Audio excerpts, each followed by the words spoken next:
दोस्तों हमने पिछले वीडियो में स्थिर वैद्युतिकी के बारे में बात कर रहे थे कि स्थिर वैद्युतिकी में स्थिर आवेशों का अध्ययन किया जाता है, जिसमें अपने आवेश के बारे में बात की थी। ठीक है, अब अपन आवेश के गुण के बारे में बात करेंगे। आवेशों का गुण कैसे होता है, किस प्रकार के गुण रखता है आवेश। तो सबसे पहला गुण होता है आवेश का योज्यता का गुण, यानी योग का गुण बोल सकते हैं इसको अपन। क्या होता है इसके बारे में जानते हैं। इस गुण के अनुसार किसी निकाय का कुल आवेश उस निकाय में उपस्थित सभी आवेशों के बीजीय योग के बराबर होता है।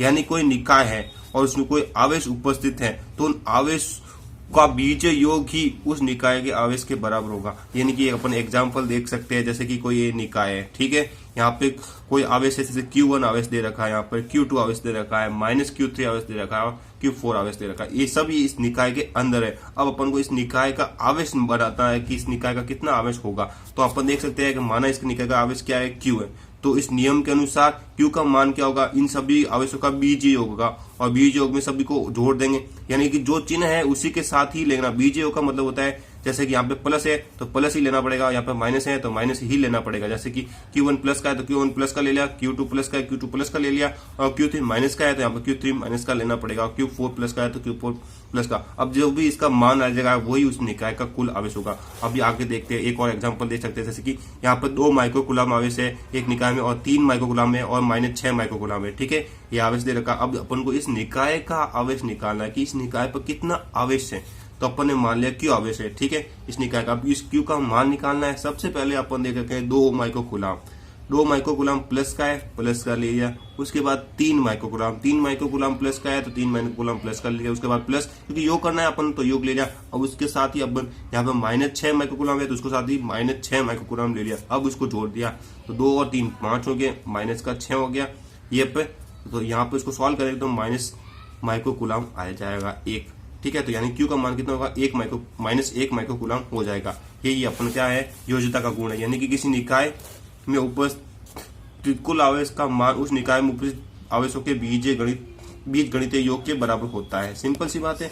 अब अपन देखते हैं दूसरा नियम ये कहता है, दूसरा गुण ये कहता है कि आवेश होता है वो संरक्षित रहता है। यानी इसकी संरक्षण, आवेश के संरक्षण का गुण है। इस गुण के अनुसार आवेश को न तो उत्पन्न कर सकते हैं और न ही नष्ट किया जा सकता है, जबकि एक वस्तु से दूसरी वस्तु में स्थानांतरित किया जा सकता है। यानी कि आप आवेश को न तो उत्पन्न कर सकते हो और न ही उसको खत्म कर सकते हो। ठीक है, जबकि उसको क्या कर सकते हो, एक वस्तु से दूसरी वस्तु में स्थानांतरित कर सकते हैं। अपने पिछले वीडियो अपन ने पढ़ा है कि अपन जैसे कि अपन कांच की छड़ को रेशम के कपड़े से रगड़ते हैं तो उसके ऊपर प्लस चार्ज आ जाता है। प्लस चार्ज कैसा आता है, जैसे कि इलेक्ट्रॉन का क्या होता है, आदान प्रदान होता है। यानी कि एक स्थान से दूसरे स्थान पर चले जाता है। यानी कि कांच की छड़ से इलेक्ट्रॉन जो होता है वो रेशम के कपड़े पर चला जाता है, जिससे कारण उसको ऊपर कांच की छड़ पर प्लस चार्ज आता है। ठीक है, तो इसका मतलब ये होगा किसी निकाय का कुल आवेश क्या होता है, स्थिर रहता है या नियत रहता है। जैसे कि अपन एग्जाम्पल से समझ सकते हैं। जैसे कि कोई एक पदार्थ है NaCl, इस पर आवेश क्या है, 0 है। ठीक है, अब इसकी अभिक्रिया हुई और उसको आयन में विभक्त कर दिया, Na प्लस और Cl-। यहाँ पर प्लस है तो +1 हो गया आवेश, यहाँ पे माइनस है तो -1 आवेश हो गया। इन दोनों को सॉल्व करेंगे तो 0 आएगा। यानी कि अभिक्रिया के पहले भी आवेश 0 है और अभिक्रिया के बाद भी आवेश 0 है। यानी कि आवेश का मान नियत रहता है, स्थिर रहता है। यहाँ पर भी देख सकते हैं प्लस का 1 है, यहाँ पे -1 है, यहाँ पे 0 है। इसको सॉल्व करेंगे तो बराबर 0 आ जाएगा। यानी कि किसी वस्तु पर आवेश नियत रहता है। अगर अपन तीसरा गुण की बात करें तो निश्चितता का गुण, आवेश का तीसरा गुण क्या है, निश्चितता का गुण। इस गुण के अनुसार किसी वस्तु का आवेश जो होता है उसके वेग या चाल पर निर्भर नहीं करता। इसका मतलब क्या है, इसका मतलब यह है कि कोई वस्तु अगर गतिशील अवस्था में या स्थिर अवस्था में तो उसका आवेश का मान बदलता नहीं। यानी आवेश का मान समान रहता है। यानी गतिशील व स्थिर अवस्था में आवेश का मान समान रहता है। यानी Q स्थिर बराबर Q गतिशील होता है।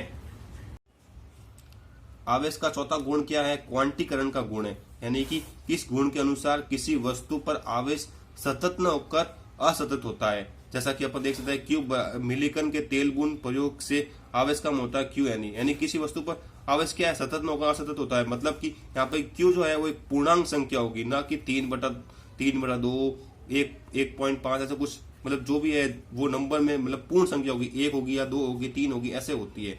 ठीक है, तो यहाँ पर Q बराबर N होता है। मिलिकन तेल बूंद प्रयोग से अपन ने निकाला है। तो Q क्या है, वस्तु पर आवेश होता है। N बराबर इलेक्ट्रॉन की संख्या होती है जो कि पूर्णांक संख्या होती है। ठीक है, और यहाँ पर लिख सकते हैं पूर्णांक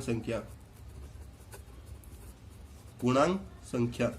ठीक है, और ई मतलब होता है इलेक्ट्रॉन का आवेश। इलेक्ट्रॉन का आवेश क्या होता है 1.6 × 10⁻⁻19 कूलाम।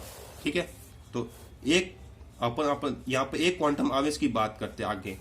एक क्वांटम आवेश के लिए अपन n बराबर 1 लेना पड़ता है, यही अपन का फॉर्मूला है Q बराबर Ne।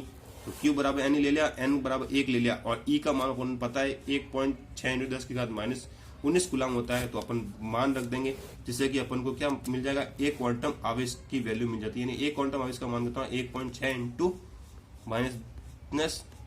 × 10⁻⁻19 कूलाम होता है। आपको अगर नोट्स चाहिए 12th क्लास के कंप्लीट, तो चैनल को सब्सक्राइब करें और चैनल के साथ जुड़े रहे, आपको नोट्स मिल जाएंगे पूरे।